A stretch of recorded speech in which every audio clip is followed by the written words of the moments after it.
안녕하세요, 친구들. 오늘도 사사기 말씀 함께 읽도록 하겠습니다. 사사기 13장. 이스라엘 백성이 또다시 하나님 보시기에 나쁜 일을 저질렀습니다. 그래서 하나님은 블레셋 사람이 이스라엘을 40년 동안 다스리게 하셨습니다. 소라성에 마노아라는 사람이 있었습니다. 마노아는 단 지파 사람이었습니다. 마노아의 아내는 아이를 낳지 못했습니다. 여호와의 천사가 마노아의 아내에게 나타나서 말했습니다. 너는 지금까지 아이를 낳지 못했다. 그러나 이제 임신하여 아들을 낳게 될 것이다. 너는 포도주나 독주를 마시지 마라. 부정한 것은 아무것도 먹지 말라. 너는 임신하여 아들을 낳게 될 것이다. 아들을 낳으면 그의 머리를 깎지 마라. 그는 태어나면서부터 하나님께 바쳐진 나실인이 될 것이다. 그는 블레셋 사람의 손에서 이스라엘을 구원하는 일을 시작할 것이다. 마노아의 아내는 자기가 겪었던 일을 남편에게 말했습니다. 하나님께서 보내신 사람이 저에게 왔었어요. 그분의 모습은 하나님의 천사와 같았기에 너무나도 두려워서 어디서 왔냐고 물어보지도 못했어요. 그분은 자신의 이름을 말해주지 않았어요. 그러나 그분은 이렇게 말했어요. 너는 이제 임신하여 아들을 낳게 될 것인데 포도주나 독주를 마시지 마라. 부정한 것은 그 어떤 것도 먹지 마라. 그 아기는 태어나면서부터 죽을 때까지 하나님께 바쳐진 나실인이 될 것이다. 그 말을 듣고 마노아는 여호와께 기도드렸습니다. 주여, 주께서 보내셨던 하나님의 사람이 저희에게 다시 오기를 바랍니다. 그래서 우리에게 태어날 아기에 대해 우리가 어떻게 해야 되는지 가르쳐 주십시오. 하나님께서 마노아의 기도를 들으셨습니다. 하나님의 천사가 마노아의 아내에게 다시 나타났습니다. 그때 마노아의 아내는 들에 앉아 있었습니다. 마노아는 거기에 없었습니다. 그래서 마노아의 아내는 남편에게 달려가서 말했습니다. 그 사람이 왔어요. 전에 저에게 나타났던 사람이 지금 왔어요. 마노아는 일어나서 자기 아내를 따라갔습니다. 마노아는 하나님의 천사에게 다가가 물었습니다. 당신이 제 아내에게 말씀하셨던 그분입니까? 그 사람이 대답했습니다. 그렇다. 마노아가 또 물었습니다. 당신이 말씀하신 일이 일어나면 태어날 아기는 어떻게 살아가야 합니까? 그 아기는 무슨 일을 해야 합니까? 여호와의 천사가 말했습니다. 너희 아내는 내가 전에 말한 모든 것을 지켜야 한다. 포도나무에서 나는 것은 무엇이든 먹지 말아야 하고 포도주나 독주를 마셔도 안 된다. 또 부정한 것은 무엇이든지 먹지 말아야 한다. 너희 아내는 내가 명령한 모든 것을 지켜야 한다. 마노아가 여호와의 천사에게 말했습니다. 잠시 동안만 여기 머물러 계십시오. 당신을 위해 염소 새끼를 요리해 드리겠습니다. 여호와의 천사가 대답했습니다. 내가 잠시 머무른다 할지라도 너의 음식을 먹지는 않을 것이다. 그러나 음식을 마련할 생각이 있다면 여호와께 태워드리는 제물인 번제물을 드리도록 하여라. 마노아는 그 사람이 여호와의 천사라는 것을 전혀 알지 못했습니다. 마노아가 여호와의 천사에게 말했습니다. 당신의 이름이 무엇인지 알고 싶습니다. 이름을 알아야 당신이 말씀하신 것이 이루어질 때 당신께 영광을 돌릴 수 있지 않겠습니까? 여호와의 천사가 말했습니다. 왜 내 이름을 묻느냐? 내 이름은 기묘이다. 그 후에 마노아는 한 바위 위에서 염소 새끼와 곡식을 여호와께 제물로 바쳤습니다. 그때 여호와께서 놀라운 일을 하셨는데 마노아와 그의 아내는 그것을 지켜보았습니다. 불꽃이 제단에서부터 하늘로 치솟았습니다. 불이 타고 있을 때 여호와의 천사가 그 불을 타고 하늘로 올라갔습니다. 마노아와 그의 아내는 그 모습을 보고 얼굴을 땅에 대고 엎드렸습니다. 마노아와 그의 아내에게 여호와의 천사가 다시는 나타나지 않았습니다. 마노아는 그때서야 비로소 그 사람이 여호와의 천사라는 것을 알았습니다. 마노아가 말했습니다. 우리가 하나님을 보았다. 그러니 우리는 이제 죽을 것이다. 그러나 마노아의 아내가 자기 남편에게 말했습니다. 여호와께서는 우리를 죽이지 않으실 거예요. 우리를 죽이실 생각이었다면 우리의 번제물이나 곡식 제물도 받지 않으셨을 거예요. 또 여호와께서는 이 모든 일을 우리에게 보여주지도 않으셨을 것이고 말씀해 주지도 않으셨을 거예요. 마노아의 아내는 아들을 낳았습니다. 그리고 이름을 삼손이라고 지었습니다. 삼손은 자라나면서 여호와의 복을 받았습니다. 삼손이 소라와 에스타올 성 사이에 있는 마하네단에 있을 때에 여호와의 영이 그의 안에서 일하기 시작하셨습니다. 14장.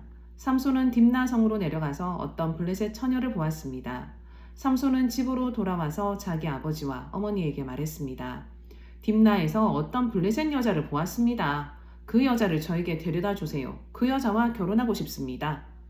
삼손의 아버지와 어머니가 대답했습니다. 이스라엘에도 너와 결혼할 여자가 얼마든지 있다. 그런데 너는 왜 그 블레셋 여자와 결혼하겠다는 말이냐? 블레셋 사람들은 할례도 받지 않았다. 그러나 삼손은 그 여자를 데려다 주세요. 나는 그 여자와 결혼하겠어요. 라고 말했습니다. 삼손의 부모는 여호와께서 이 일을 계획하셨다는 것을 모르고 있었습니다. 여호와께서는 블레셋 사람들을 칠 기회를 찾고 계셨습니다. 그때 이스라엘은 블레셋의 다스림을 받고 있었습니다. 삼손은 자기 아버지 어머니와 함께 딥나로 내려갔습니다. 그들은 딥나에서 가까운 포도밭에 갔는데 그때 갑자기 한 어린 사자가 으르렁거리면서 삼손에게 다가왔습니다. 여호와의 영이 삼손에게 들어가자 삼손은 큰 힘을 얻었습니다. 삼손은 마치 염소 새끼를 찢듯이 맨손으로 그 사자를 찢어버렸습니다. 그러나 삼손은 자기가 한 일을 아버지와 어머니에게는 말하지 않았습니다. 삼손은 딥나성으로 내려갔습니다.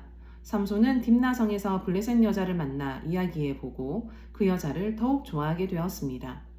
며칠 후 삼손은 그 여자와 결혼하기 위해 다시 딥나로 갔습니다. 딥나로 가는 길에 삼손은 자기가 죽인 사자가 놓여있는 곳으로 가보았습니다. 사자의 몸속에는 벌떼가 있었습니다. 그 벌떼는 꿀을 만들고 있었습니다. 삼손은 손으로 꿀을 떼어내어 걸어가면서 먹었습니다. 삼손이 자기 부모에게 그 꿀을 들여서 그들도 꿀을 먹었습니다. 그러나 삼손은 그 꿀이 죽은 사자의 몸에서 떼어낸 것이라는 말은 하지 않았습니다. 삼손의 아버지는 블레셋 여자를 보러 내려갔습니다.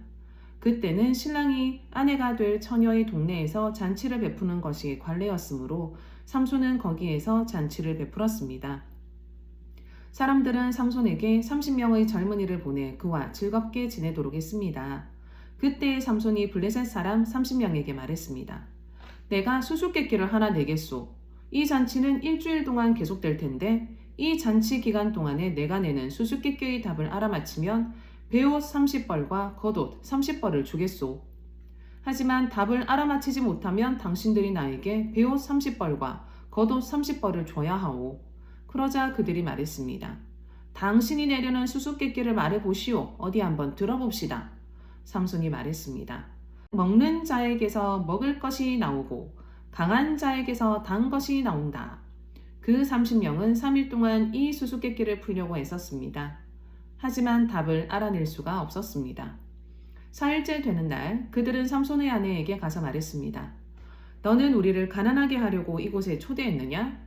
내 남편을 깨워서 그 수수께끼의 답을 우리에게 알려다오. 만약 알려주지 않으면 너와 내 아버지의 집에 있는 것을 다 불태워 버릴 것이다. 그래서 삼손의 아내는 삼손에게 가 울면서 말했습니다. 당신은 나를 미워하는 것 같아요. 당신은 나를 진정으로 사랑하지 않아요. 내 백성에게 수수께끼를 내놓고는 나에게는 왜 그 답을 가르쳐주지 않죠? 삼손이 말했습니다. 나는 내 아버지와 어머니에게도 답을 가르쳐드리지 않았소. 그런데 내가 왜 당신에게 가르쳐주겠소? 삼손의 아내는 나머지 잔칫날 동안 계속 울며 졸라댔습니다. 그래서 삼손은 7일째 되는 날 마침내 답을 가르쳐주고 말았습니다. 그것은 그동안 그의 아내가 계속 귀찮게 굴었기 때문입니다. 그러자 삼손의 아내는 자기 백성에게 그 수수께끼의 답을 가르쳐 주었습니다. 잔치 7일째 되는 날 해지기 전에 블레셋 사람들이 삼손에게 와서 수수께끼의 답을 말했습니다. 꿀보다 단 것이 어디 있느냐? 사자보다 강한 것이 어디 있느냐? 그러자 삼손이 그들에게 말했습니다. 당신들이 내 암송아지로 밭을 갈지 않았더라면 내 수수께끼를 풀지 못했을 것이다. 그때 여호와의 영이 삼손에게 임하여 삼손에게 큰 힘이 생겼습니다. 삼손은 아스글론 성으로 내려가서 그곳에 있던 30명의 사람을 죽이고 그들이 가진 옷과 재산을 모두 빼앗아 수수께끼를 푼 사람들에게 주었습니다. 삼손은 몹시 화가 나서 자기 아버지 집으로 돌아갔습니다.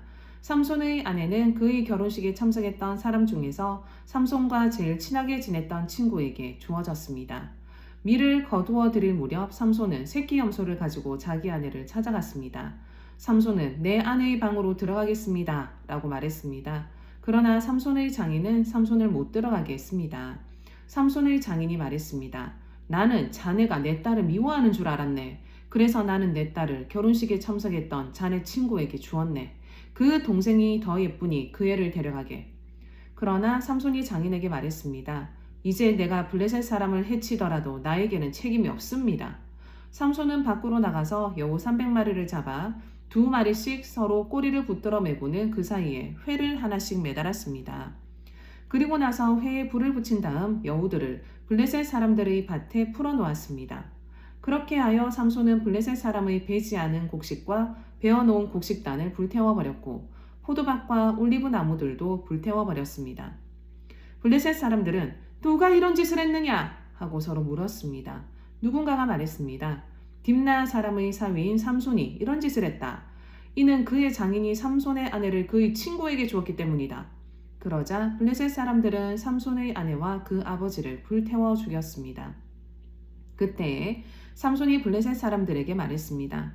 너희가 이런 일을 했으니 나도 너희를 그냥 두지 않겠다. 내가 반드시 복수하고 말겠다.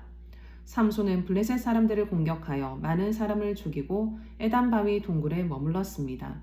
그때 블레셋 사람들이 올라와서 유다 땅에 진을 쳤습니다. 블레셋 사람들은 레히라는 곳에 멈췄습니다. 유다 사람들이 그들에게 물었습니다. 너희는 왜 이곳에 와서 우리와 싸우려 하느냐? 블레셋 사람들이 대답했습니다. 삼손을 붙잡아 가려고 왔다. 삼손이 우리 백성에게 한 대로 우리도 삼손에게 해주겠다. 그러자 유다 사람 3,000명이 에단 바위에 있는 동굴로 가서 삼손에게 말했습니다. 당신은 블레셋 사람들이 우리를 다스리고 있다는 것을 모르고 어찌하여 우리에게 화를 미치게 하였소? 삼손이 대답했습니다. 나는 블레셋 사람들이 나에게 한 일을 블레셋 사람들에게 갚아준 것뿐이요. 그러자 유다 사람들이 삼손에게 말했습니다. 우리는 당신을 묶어서 블레셋 사람들에게 넘겨주겠소. 삼손이 말했습니다. 그렇다면 당신들은 나를 해치지 않겠다고 약속해 주시오. 유다 사람들이 말했습니다. 약속하오. 우리는 단지 당신을 묶어 블레셋 사람들에게 넘겨주기만 하겠소. 당신을 죽이지는 않겠소. 유다 사람들은 삼손을 새 밧줄 2개로 묶은 후 바위 동굴에서 데리고 나왔습니다. 삼손이 레이라는 곳에 이르자 블레셋 사람들이 삼손에게 다가왔습니다. 블레셋 사람들은 기뻐서 소리를 질렀습니다. 그때 여호와의 영이 삼손에게 임하여 삼손에게 큰 힘이 생겼습니다. 그래서 삼손을 묶고 있던 밧줄이 마치 불에 탄 실처럼 약해져서 삼손의 손에서 떨어져 나갔습니다. 삼손이 죽은 지 얼마 되지 않은 나귀의 턱뼈를 주워들고 1,000명이나 되는 사람을 죽였습니다. 그때 삼손이 말했습니다. 나귀의 턱뼈 하나로 무더기에 무더기를 쌓았네. 나귀의 턱뼈 하나로 1,000명이나 죽였네. 삼손은 이 말을 한 후에 턱뼈를 던져버렸습니다. 그래서 그곳은 라맛 레히라고 불리게 되었습니다. 삼손이 매우 목이 말라 여호와께 부르짖었습니다. 나는 여호와의 종입니다. 여호와께서는 저에게 이렇게 큰 승리를 주셨는데 제가 이제 목말라 죽어야 합니까? 할례받지 않은 백성에게 사로잡혀야 합니까? 그때 하나님은 레이 땅의 한 곳에 구멍을 내시고 물을 주셨습니다. 삼손은 그 물을 마시고 다시 기운을 차렸습니다. 그래서 삼손은 그 샘의 이름을 안핫고레라고 지었습니다. 그 샘은 지금까지도 레이에 있습니다. 이처럼 삼손은 20년 동안 이스라엘의 사사로 있었습니다. 그때는 블레셋 사람들이 다스리던 시대였습니다. 자, 친구들, 오늘은 13장에서 15장 말씀을 함께 읽었어요. 우리 내일도 말씀 씨앗 시간에 함께 만나요. 안녕.